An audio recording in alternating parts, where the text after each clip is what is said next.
Hello friends, நம்ம இன்றைக்கி இதை பற்றி பார்க்க போகிறோம். இலக்கியா வர ஒரு எபிசோடில் என்ன இன்ட்ரெஸ்டிங்கான சுவாரஸ்யமான விஷயம் நடக்க போகிறாங்க பார்க்க போகிறோம். வாங்க வீடியோக்குள்ளே போயிடலாம். இந்த எஸ்எஸ்கே பார்த்தீங்கன்னா இந்த ரேவதி வந்து ஒரு டைமில் 2 டைம் வந்து நம்மக்கிட்ட வந்து மிஸ் ஆகிட்டான். ஆனால் வந்து இப்போ இருக்கிற இடம் தெரிஞ்சு நம்மளால் வந்து அதில் வந்து தொட முடியாத இருக்குன்னா அதுக்கெல்லாம் காரணமே அந்த இலக்கியாவும் கௌதம் தான் அப்படின்ற மாதிரி வந்து பயங்கர டென்ஷனில் இருக்காங்க. அது போக நம்மளுடைய பைரவி கிட்ட பார்த்தீங்கன்னா ஆல்ரெடி ரேவதியை பற்றி சொல்லியிருந்தாங்க. அப்போ ஆனால் பார்த்தீங்கன்னா ரேவதி யார் என்னன்றதெல்லாம் வந்து டீட்டெயிலாக வந்து சொல்லாத, உனக்கானதை வந்து அந்த இலக்கியாவை வந்து போடுத்தாலும் அதை வந்து நான் செய்கிறேன், நீ எனக்கு வந்து அந்த ரேவதியை வந்து உன்னுடைய வீட்டிலேருந்து வந்து கடத்துறதுக்கு வந்து உதவி பண்ணு அப்படின்ற மாதிரி வந்து கேட்டு இருந்தாங்க. அதுக்கு பார்த்தீங்கன்னா அந்த பைரவி பார்த்தீங்கன்னா சரி அப்படின்ற மாதிரி வந்து ஒத்துக்கிட்டு இருந்தாங்க.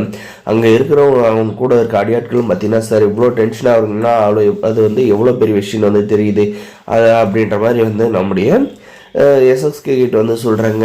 கண்டிப்பாக வந்து இன்றைக்கி வந்து கச்சிதமாக வந்து காரியத்தை வந்து முடிச்சே ஆகணும், இல்லைனா எங்கள் லைஃப்க்கு வந்து பெரிய பிரச்சனை வரும் அப்படின்ற மாதிரி வந்து இந்த எஸ்எஸ்கே வந்து சொல்லிடுறாங்க. இன்னொரு பக்கம் பார்த்தீங்கன்னா எப்படா பைரவிக்கிட்ட இருந்து கால் வரும் அப்படின்ட்டு வெயிட் பண்ணிக்கிட்டு இருக்காங்க. ஏன் நம்முடைய இலக்கியமும் பார்த்தீங்கன்னா உடம்பு சரியில்லை அப்படின்னு சொல்லிட்டு மாத்திரை போட்டுவிட்டாங்க அப்படின்னு இந்த பைரவி வந்து பார்த்துட்ட அப்புறம் பார்த்தீங்கன்னா கண்டிப்பாக வந்து இவன் வந்து ரூம்லேருந்து வந்து எழுந்து வர மாட்டான் அப்படின்றத வந்து கன்ஃபார்ம் பண்ணிக்கிட்டு எஸ்எஸ்கேக்கு வந்து கால் பண்ணி எஸ்எஸ்கே நீ வந்து கரெக்டாக வந்து இப்போ வந்து கிளம்பி வந்தாங்கன்னா அந்த ரேவதி வந்து தூக்கிட்டு போயிடலாம். ஏன்னா அந்த பைரவியுமே வந்து மாத்திரை போட்டுக்கிட்டு இருக்கா இலக்கியாவுமே.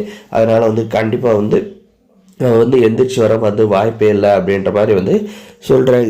இதுதான் வந்து வாய்ப்பு அப்படின்னு சொல்லிட்டு இந்த எஸ்எஸ்கேவும் பார்த்தீங்கன்னா அடியாட்களை வந்து காரில் ஏற்றிக்கிட்டு வீட்டுக்கு வெளியே வந்து வெயிட் பண்ணுறவனுக்கு பார்த்தீங்கன்னா நம்முடைய பைரவி வந்து என்ன செய்ய போகிறாங்கன்றதாங்க இருக்க போது.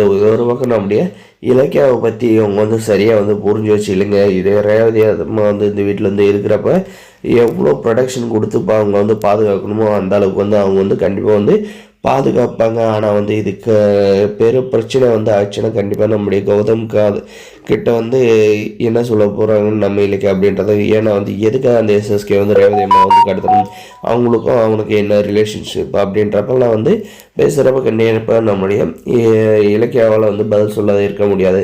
அப்படி மட்டும் நடந்துச்சுன்னா கண்டிப்பாக வந்து நம்ம இலக்கியாவோட அம்மா வந்து ரேவதி தான், எஸ்எஸ்கே தான் வந்து கௌதமுடா அப்பான்ற உண்மை வந்து கண்டிப்பாக வந்து தெரிய வர நிறைய வந்து வாய்ப்பு இருக்குங்க. அப்படியே வந்து நடக்காத இருக்குன்னா அந்த எஸ்எஸ்கே வந்து ஓட விரட்டினா மட்டும்தாங்க முடியும். நம்ம இலக்கியா பார்த்தீங்கன்னா அந்த பைரவி வந்து வாட்ச் பண்ணிட்டு இருந்தாங்க. பார்த்தீங்களா இந்த பைரவி வந்து எஸ்எஸ்கேக்கு வந்து கால் பண்ணி தான் வந்து ரேவதி வந்து தனியாக இருக்காங்க, நீங்கள் வந்து கடத்திட்டு போகலாம் அப்படின்ற மாதிரி வந்து சொல்லியிருந்தாங்களா. இதை வந்து கேட்டு நம்ம இலக்கியா பார்த்தீங்கன்னா கொஞ்சம் உஷாராக இருங்க. இதுக்கப்புறம் பார்த்தீங்கன்னா இந்த எஸ்எஸ்கே வந்து வீட்டுக்குள்ளே வர்றதுக்காக பார்த்தீங்கன்னா இந்த பைரவி போயிட்டு கதவை வந்து ஓப்பன் பண்ணி விடுறாங்க. யாரும் இல்லை, தைரியமாக உள்ள வந்து சத்தமே இல்லாத வந்து கடத்திட்டு போயிருங்க அப்படின்ற மாதிரி இதை எஸ்எஸ்கேக்கு வந்து தைரியம் கொடுக்குறாங்க. பரபரி விஷயம் இப்படி தான் கொண்டு போகிறாங்க.